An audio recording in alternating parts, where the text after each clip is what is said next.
എല്ലാവർക്കും നമസ്കാരം. വലിയ സന്തോഷം. സാധാരണഗതിയിലൊരു സിനിമ തുടങ്ങാൻ ഞാൻ സിനിമ തുടങ്ങുമ്പോൾ എന്തെങ്കിലും ഒരു കോൺസെപ്റ്റ് ആദ്യം ചെയ്യും, അല്ലെങ്കിൽ ഒരു കഥ പ്ലാൻ ചെയ്യും. എന്നിട്ട് ആ കഥയിൽ കഥാപാത്രങ്ങൾക്ക് സാധാരണ ഇതിൽ രൂപപ്പെട്ടു വരികയാണ്. ഒരു പൂർണ്ണമായിട്ടൊരു കഥാപാത്രം അതിൻ്റെ സ്ട്രെങ്ത് ഒക്കെ വന്നിട്ട് ഞാൻ ആക്ച്വലി സിനിമ ചെയ്തിട്ടില്ല. അത് രൂപപ്പെടുത്തിയാണ് സിനിമ ഉണ്ടാവുന്നത്. എൻ്റെ കേസിൽ ഞാൻ സിനിമ ചെയ്യുമ്പോൾ.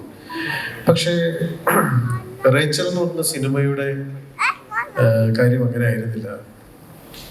ഒരു സിനിമ, ഒരു കഥ എനിക്ക് വായിക്കാനായിട്ട് കിട്ടുന്നു. ആനന്ദിനി തരുന്നു. അതിൻ്റെ കഥാകൃത്ത് രാഹുൽ മണപ്പാട്ട് എന്ന് പറയുന്ന കഥാകൃത്താണ്.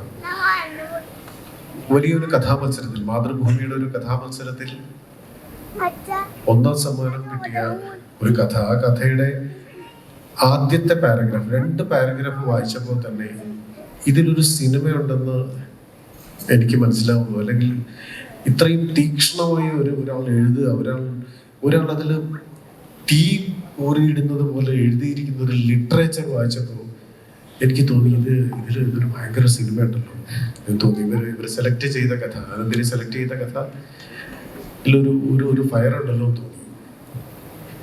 അവിടെ നിന്നാണ് ഒരു സിനിമ രൂപപ്പെടുത്തു വരുന്നത്. പിന്നെ ഈ കഥ ചെയ്യണമല്ലോ. ആ സിനിമയിൽ ഓൾറെഡി ഇൻബിൽറ്റ് ആയിട്ട് അതിനകത്ത് ഒക്കെ കഥാപാത്രങ്ങൾ ഉണ്ടായിരുന്നു, ഇമോഷൻസ് ഉണ്ടായിരുന്നു, ശക്തി ഉണ്ടായിരുന്നു, ബോത്ത് ജോയി ഉണ്ടായിരുന്നു, റേച്ചൽ ഉണ്ടായിരുന്നു, നിക്കോളസ് ഉണ്ടായിരുന്നു, ജോഷു ഉണ്ടായിരുന്നു, തെരേസ ഉണ്ടായിരുന്നു. കഥാപാത്രങ്ങളുണ്ട്, ജീവനുള്ള കഥാപാത്രങ്ങൾ. ഒരു ഗ്രാഫ് ഉണ്ടായിരുന്നു, ഒരു ഫിനിഷിംഗ് ഉണ്ടായിരുന്നു. അപ്പോൾ ഈ ആ സിനിമ ഇനി സിനിമയാക്കുക മാത്രമേ വേണ്ടൂ. ആ സിനിമ എക്സിക്യൂട്ട് ചെയ്യാൻ അത് പലതരം ലേയേഴ്സ് ഉള്ള സിനിമയാണ്. അതിനകത്തൊരു കൊമേഴ്സ്യൽ എലമെന്റ്, അതിനകത്തൊരു കൈയടിക്കാനുള്ള ഒരു എലമെന്റ്, അതിനകത്ത് തിയേറ്ററിൽ കണ്ടിരിക്കാനുള്ള ഒരു എലമെന്റ് ഉണ്ടെന്ന് ആ കഥ വായിച്ചപ്പോൾ എനിക്ക് തോന്നി. പിന്നീട് ഇത് എങ്ങനെ എക്സിക്യൂട്ട് ചെയ്യാം എന്നാണ് ഞാൻ ഇവരോട് ചർച്ച ചെയ്തത്. തീർച്ചയായും ഒരു സിനിമയുടെ കഥ സിനിമയാക്കാൻ തീരുമാനിക്കുമ്പോൾ അതിനൊരു നിർമ്മാതാവ് വരണം, ആക്ട്രസ് വരണം. ഹണി റോസിനോട് കഥ പറഞ്ഞു, ആനന്ദിനി കഥ പറഞ്ഞ ശേഷം ഹണി റോസിന്റെ റെസ്പോൺസ് ഭയങ്കര ഇൻട്രസ്റ്റിംഗ് ആയിരുന്നു. എന്നോട് ഹണി പറഞ്ഞു, സാർ ഇതിന് പ്രൊഡ്യൂസർ ആയിട്ടില്ല എങ്കിൽ ഈ സിനിമ നടക്കട്ടെ, ഇതിന് പ്രൊഡ്യൂസർ ആയിട്ടില്ലെങ്കിൽ ഞാൻ പ്രൊഡ്യൂസറിനെ അന്വേഷിക്കട്ടെ എന്ന് പറഞ്ഞപ്പോൾ ഞാൻ ഹണിയോട് പറഞ്ഞത്, ഇത് പ്രൊഡ്യൂസർ വരും, ഹണി തന്നെ ആയിരിക്കും നായിക എന്നാണ് എനിക്ക് തോന്നുന്നത് എന്ന് പറഞ്ഞു. പിന്നീട് ആ സിനിമയുടെ തുടക്കം തൊട്ട് ഇത് ഇവോൾവ് ചെയ്തൊരു സിനിമ ഫോമായി വരികയാണ്. ഈ സിനിമയുടെ സാങ്കേതിക പ്രവർത്തകർ ഒക്കെ ഒരുമിച്ച് കൂടി ഈ സിനിമ ഒരു രൂപത്തിലേക്ക് വരുമ്പോൾ അതിനകത്തുണ്ടായിരുന്ന എല്ലാ സാങ്കേതിക പ്രവർത്തകർക്കും അതിൻ്റെ ഒരു ഹാപ്പിനെസ് ഉണ്ടായിരുന്നു, ഒരു തരിപ്പുണ്ടായിരുന്നു. അത് ആനന്ദിനിയുടെ ഭാഗ്യമാണ്. അത് തീർച്ചയായും ഹണി റോസിന്റെ ഭാഗ്യമാണ് ഈ സിനിമ എന്ന് തന്നെ ഞാൻ പറയുള്ളൂ. ഇത് ഏറ്റവും കൂടുതൽ ഈ സിനിമയ്ക്ക് നന്ദി പറയേണ്ടത്, അല്ലെങ്കിൽ ഈ സിനിമയുടെ അവകാശി എന്ന് പറയുന്നത് രാഹുൽ മണപ്പാട്ട് എന്ന് പറഞ്ഞ ചെറുപ്പക്കാരനാണ്. അവനിന്ന് വരാൻ പറ്റിയിട്ടില്ല.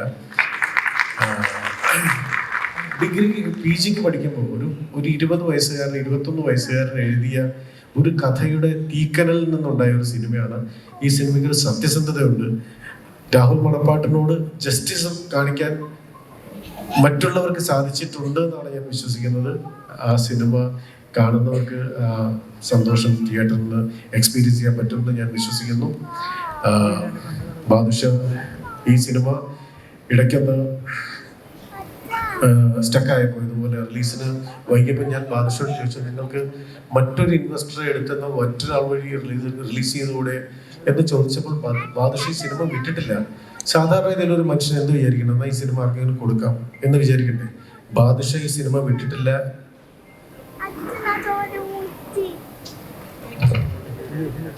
ബാദുഷ ഈ സിനിമ വിടാതെ അദ്ദേഹം തന്നെ ഇത് റിലീസ് ചെയ്യാൻ തീരുമാനിച്ചത് അദ്ദേഹത്തിന്റെ പ്രതീക്ഷ കൊണ്ടാണ്. അദ്ദേഹത്തിന് ആ പണം തിരിച്ചു കിട്ടട്ടെ എന്ന് ഞാൻ ആത്മാർത്ഥമായിട്ട് ആഗ്രഹിക്കുന്നു. ഹണി റോസ് ഈ സിനിമയ്ക്ക് ശേഷം ഞാൻ മറ്റൊരു സിനിമയ്ക്ക് ഹണിയെ വിളിച്ചിരുന്നു, പക്ഷെ ഹണി വന്നില്ല. അപ്പോൾ ഹണിക്ക് എത്രമാത്രം പ്രതീക്ഷയായിരിക്കും ഈ സിനിമയ്ക്ക് ഉണ്ടാവുക. ഒരുപാട് പേരുടെ സ്വപ്നങ്ങളുണ്ട്, ഒരു സത്യസന്ധതയുണ്ട്, ഒരു സോളുണ്ട് ഈ സിനിമയ്ക്കെന്ന് ഞാൻ വിചാരിക്കുന്നു. ആ സിനിമ നന്നായി വരട്ടെ എന്ന് ഞാൻ പ്രാർത്ഥിക്കുന്നു. ഈ സിനിമയോട് ആദ്യം ഇതുപോലെ നന്ദി പറയേണ്ട ഒരാൾ ഇതിന്റെ സിനിമാറ്റോഗ്രാഫർ ശ്രീ സ്വരൂപാണ്. സ്വരൂപ് ഒന്ന് വരുമോ?